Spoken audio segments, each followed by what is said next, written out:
Assalamualaikum warahmatullahi wabarakatuh. Perkenalkan, nama saya Livia Vena Putri dari Ofrinka. Jadi saya akan menjelaskan materi mata kuliah pengantar perpustakaan, dokumentasi, dan arsip selama 1 semester. Oke, sebelumnya kita harus tahu perbedaan dari perpustakaan, dokumentasi, dan arsip. Apa sih perpustakaan itu? Jadi, perpustakaan adalah institusi yang mengumpulkan, mengelola, dan menyediakan koleksi buku atau media lain yang diterbitkan secara luas. Nah, contohnya kayak kalau kamu ke perpustakaan untuk meminjam buku teks ilmu komunikasi yang dicetak ribuan eksemplar. Yang kedua, dokumentasi. Dokumentasi adalah kegiatan yang berfokus pada isi informasi secara spesifik dan mendalam dari sebuah dokumen. Contohnya kayak ada seorang peneliti yang meminta pusat dokumentasi untuk mencarikan laporan hasil uji klinis obat X di tahun 2020 sampai 2022 untuk dasar penelitian gitu. Yang ketiga, arsip. Jadi arsip ini adalah rekaman kegiatan atau peristiwa dalam berbagai bentuk yang diciptakan oleh lembaga atau individu sebagai hasil sampingan dari aktivitas manusia. Contoh arsip itu kayak ya ijazah asli, terus apa ya, surat keputusan pengangkatan pegawai, naskah proklamasi, ya seperti itu. Oke, kita masuk ke materi yang kedua, yaitu objek formal.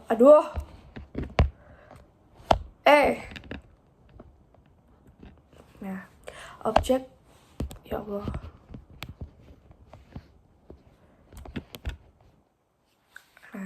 Objek formal dan objek material dan formal. Jadi, apa sih objek material itu? Objek material adalah apa yang dikaji, sesuatu yang dikaji, yaitu informasi. Kalau di perpustakaan itu objek materialnya informasi dan pengetahuan yang terekam dalam berbagai media fisik maupun digital. Nah, objek formalnya itu kayak bagaimana kita mengkajinya. Sudut pandangnya adalah siklus hidup informasi, mulai dari penciptaan, pengumpulan, pengorganisasian, penyimpanan, temu kembali, hingga penyebaran informasi tersebut. Nah, misalnya jika objek materialnya adalah data kependudukan, maka objek formalnya itu bagaimana data tersebut disusun dalam sistem basis data agar pemerintah bisa mencarinya dalam 1 detik gitu. Kalau di perpustakaan misalnya kayak kalian melihat ada tumpukan buku nih di meja. Nah, itu objek materialnya. Objek formalnya itu kalian pikirkan gimana caranya biar buku itu bisa dilabeli dan disusun di rak secara rapi gitu. Jadi yang selanjutnya, yang ketiga itu ada fungsi dan jenis perpustakaan berdasarkan UU nomor 43 tahun 2007. Jadi fungsi perpustakaan sendiri itu ada 5. Yang pertama, edukasi. Kenapa edukasi? Karena perpustakaan itu akan menjadi pusat belajar selamanya gitu. Jadi ya orang-orang akan belajar di perpustakaan sampai kapanpun. Yang kedua, sebagai informasi, di mana tempat bertanya untuk mencari fakta. Yang ketiga, sebagai penelitian, karena di sana itu menyediakan literatur untuk pengembangan ilmu pengetahuan. Yang keempat, sebagai pelestarian, karena di sana banyak sekali buku dan kayak koleksi-koleksi gitu, jadi bisa menjaga kekayaan budaya dan bangsa. Yang terakhir, rekreasi. Kenapa kok rekreasi? Karena di sana juga bisa menjadi tempat untuk mencari hiburan, kayak kalian mau baca novel bisa ke perpustakaan, mau baca komik bisa ke perpustakaan gitu. Oke, yang selanjutnya jenis perpustakaan juga itu ada 4. Yang pertama Perpustakaan Nasional, Perpusnas. Siapa sih yang nggak tahu Perpusnas? Yang kedua itu Perpustakaan Umum. Itu kayak perpustakaan yang ada di kelurahan gitu-gitulah. Itu namanya perpustakaan umum. Nah, yang ketiga itu perpustakaan sekolah atau perguruan tinggi. Ya, kalau ada di sekolah SD, SMP, SMA, dan perkuliahan, perpustakaan itu namanya perpustakaan sekolah atau perguruan tinggi. Yang terakhir ada perpustakaan khusus. Itu kayak perpustakaan yang ada di rumah sakit gitu, yang melayani kebutuhan spesifik. Kan kalau di rumah sakit ya jelasnya di situ menyimpan kayak data-data rumah sakit kan gitu. Jadi itu disebut perpustakaan khusus. Yang selanjutnya, yang keempat itu ada hukum ilmu perpustakaan. Hukum ilmu perpustakaan ini diambil dari 2 sumber, yaitu dari S.R. Ranganathan dan David Lenkes. Yang dari S.R. Ranganathan ini, yang pertama, hukum ilmunya itu books are for use. Jadi buku itu bukan cuma sekedar pajangan tapi untuk dipakai. Yang kedua, every reader his book. Setiap orang punya hak akses tanpa diskriminasi. Yang ketiga, every book its reader. Jadi pustakawan itu harus mempromosikan buku agar dibaca orang yang tepat. Yang keempat, save the time of the reader. Jadi sistem pencariannya harus cepat dan efisien, kayak misalnya sekarang ada opak gitu. Yang terakhir, the library is a growing organism. Jadi perpustakaan harus dinamis mengikuti perkembangan zaman, gak boleh kayak gitu-gitu aja. Yang selanjutnya, David Lenkes. Jadi David Lenkes ini menekankan bahwa perpustakaan bukan lagi tempat penyimpanan barang, tapi pusat komunitas. Pustakawan adalah fasilitator pengetahuan yang membantu masyarakat memecahkan masalah melalui diskusi dan kreasi. Yang kelima ada sejarah informasi dan perpustakaan.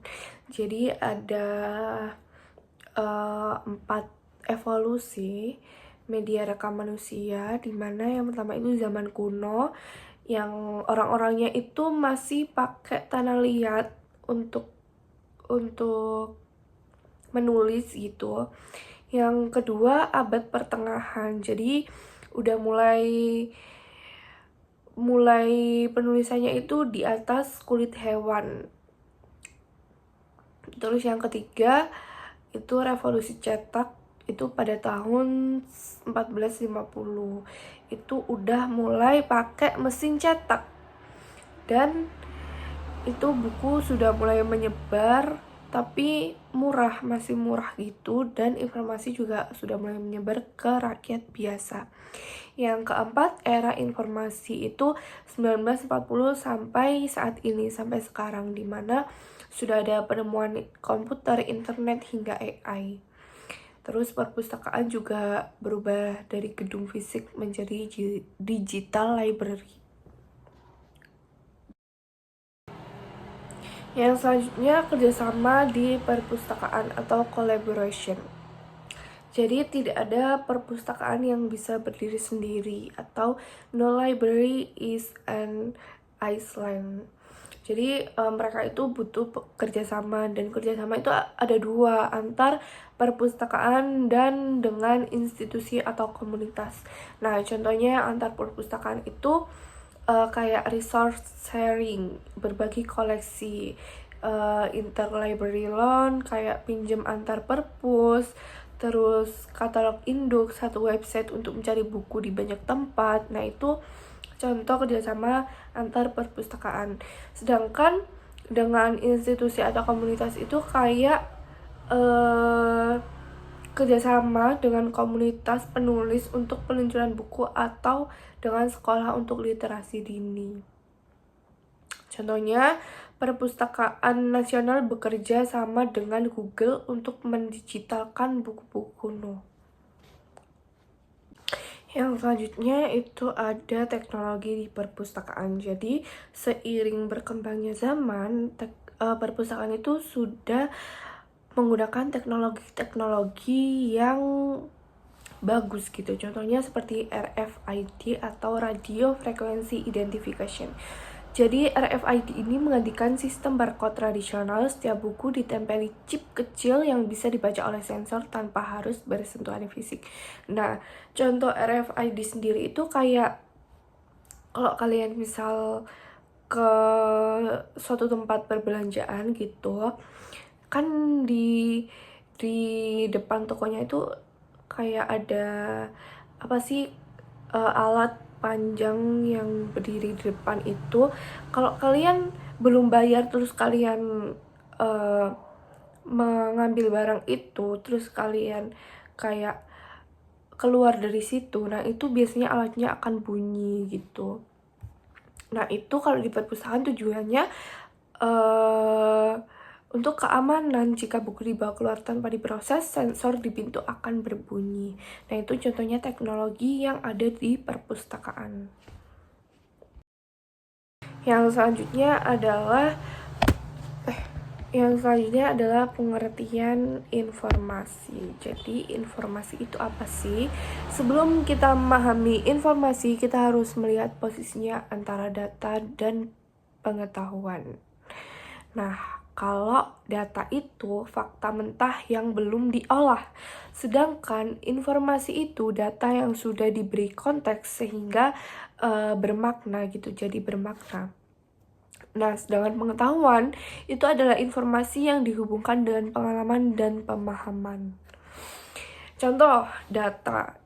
Data itu contohnya kayak angka 40 derajat Celcius. Nah, 40 derajat Celcius kan ini masih nggak jelas ya itu apa gitu. Jadi itu bentuknya masih data, masih mentah, belum ada artinya. Nah, ketika ditambah dengan kata suhu tubuh pasien adalah 40 derajat Celcius. Nah, itu sudah menjadi sebuah informasi. Sedangkan pengetahuan adalah informasi yang dihubungkan dengan pengalaman dan pemahaman. Kayak suhu tubuh pasien sudah menjadi 40 derajat suhu tubuh pasien adalah 40 derajat Celcius, berarti pasien itu mengalami demam. Nah, itu sudah menjadi pengetahuan. Begitu. Yang selanjutnya adalah filsafat informasi. Nah, filsafat informasi itu adalah studi tentang hakikat, prinsip, dan etika informasi sebagai dasar realitas manusia. Melalui kerangka DIKW atau data informasi pengetahuan dan kebijaksanaan, ilmu ini menjelaskan bagaimana data mentah diubah menjadi sesuatu yang bermakna. Intinya, filsafat ini menekankan tanggung jawab etis dalam menjaga kebenaran informasi dan melawan hoaks demi keseimbangan pengetahuan di masyarakat. Nah, contohnya filsafat informasi itu kayak label nutrisi pada kemasan makanan, yaitu deretan angka, kadar gula, dan lemak adalah data. Itu namanya data. Nah, namun saat angka tersebut membantu seorang memutuskan untuk tidak membelinya demi kesehatan, itu telah menjadi informasi yang menghasilkan kebijaksanaan gitu. Jadi kalau misalkan kalian ngelihat di belakang kemasan itu ada kayak ada kandungan gulanya segini, terus ada kandungan lemaknya segini. Nah, kalian membaca itu, terus kalian ngelihat, kok kadar gulanya tinggi banget ya, kok kadar lemaknya tinggi banget ya, nggak jadi beli. Nah itu sudah menjadi informasi yang menghasilkan kebijaksanaan sehingga kalian bisa memutuskan kalian membeli atau tidak gitu. Nah, sedangkan tulisan-tulisan itu namanya data. Oke, selanjutnya adalah konsep dan nilai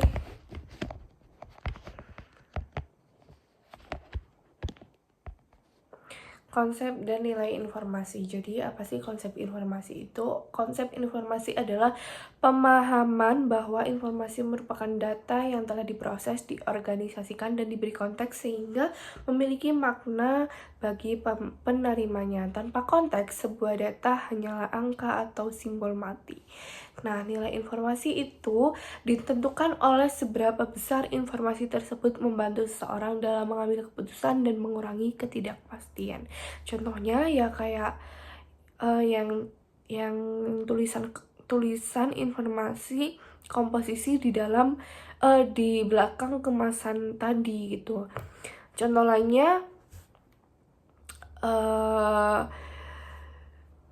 konsepnya itu koordinasi GPS mentah itu adalah data yang diolah menjadi petunjuk arah, dan kemacetan itu informasi. Jadi kalau kalian ngelihat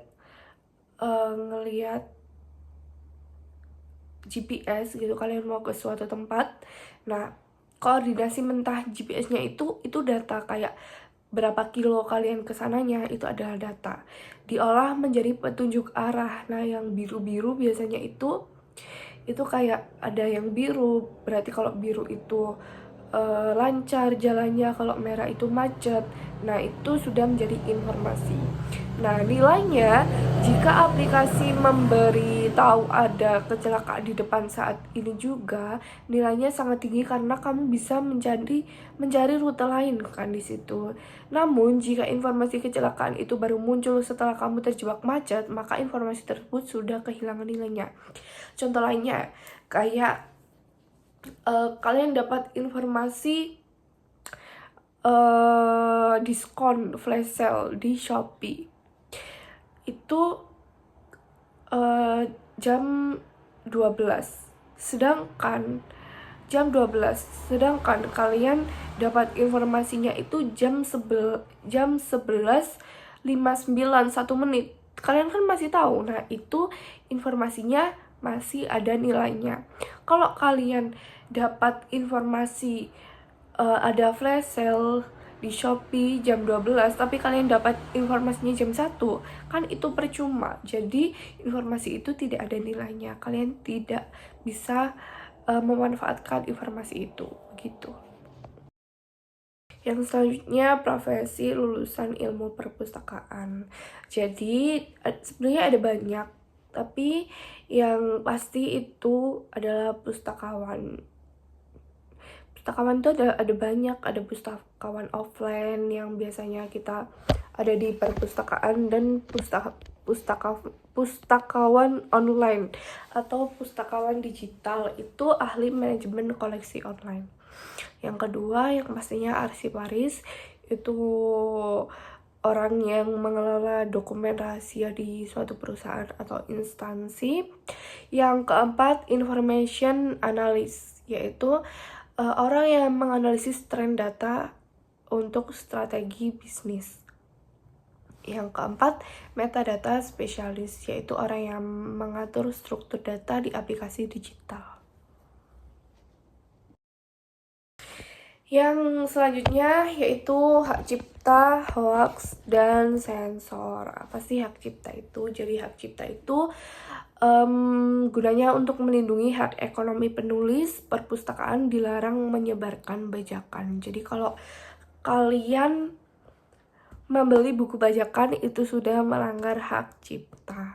Yang kedua, hoax. Hoax itu informasi palsu yang merusak tatanan sosial. Jadi kayak orang itu mengedit video di AI, terus orang itu mengeklaim bahwa itu video real gitu, itu sudah termasuk hoax. Yang ketiga, sensor. Sensor adalah tindakan membatasi akses pada informasi tertentu, misal konten kekerasan kayak KDRT gitu yang di media sosial. Biasanya kan ada kayak pembatasan, terus disensor gitu loh. Dalam ilmu perpustakaan, sensor ini harus dilakukan secara etis, bukan untuk membungkam kebenaran gitu. Yang terakhir, masyarakat informasi. Jadi masyarakat informasi ini kondisi di mana mayoritas penduduknya beraktivitas menggunakan informasi. Ciri-cirinya adalah informasi menjadi komoditas ekonomi utama. Orang bekerja tidak lagi mengandalkan fisik, tapi mengandalkan otak dan akses data. Contohnya ekonomi digital kayak Shopee, Gojek gitu adalah bukti masyarakat informasi. Tanpa akses data internet, bisnis tersebut tidak akan ada. Begitu.